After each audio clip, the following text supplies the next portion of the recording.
WCPO.com. Be sure to check out the stories by our own Lucy May. This week, we're talking specifically about food and two kind of different categories of food. But we started Over the Rhine with kind of a big initiative for the end of the year. Exactly. City Gospel Mission, which is a nonprofit that's been around for many, many years in Over the Rhine, has its biggest fundraising campaign in its 89-year history.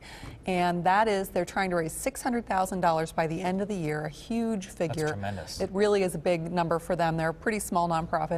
And with that money, they'd feed more than, I think it's 43,000 people. They have a place called The Diner in Over the Rhine where people go for a hot breakfast in the morning. They serve a hot meal in the evening for dinner.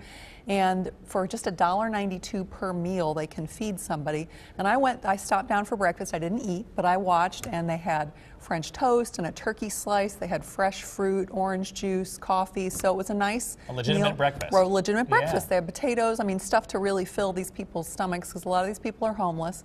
But they're trying to raise $600,000 by the end of the year. They have a website called Feed Sinzi Now.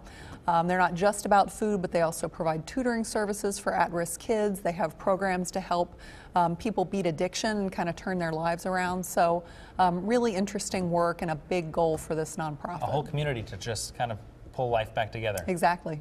Exactly. $600,000. I know. Tremendous effort. Yep. Oh, remember that website. Yep, Feed Sinzi Now. And the other thing is something that both you and Dan Monk had been working on, of taking a look at what's going on in the kitchens of some of our favorite restaurants. Exactly. We, earlier this year, as I'm sure you remember, we did some stories on restaurant inspections and put together a database where you could search restaurant inspections to look at whether your favorite restaurant was kind of icky.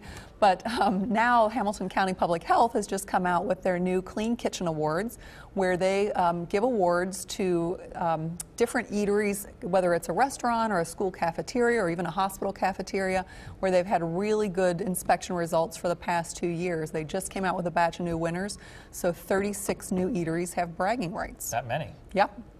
I can pick from that. That's right. I will look for the 36 and Exactly. go from there. Exactly. All right, we'll look for that online. Lucy, always good to see you. Great to see you. You can see Lucy's work anytime right on our website. Head to WCPO.com. We'll be right back after this.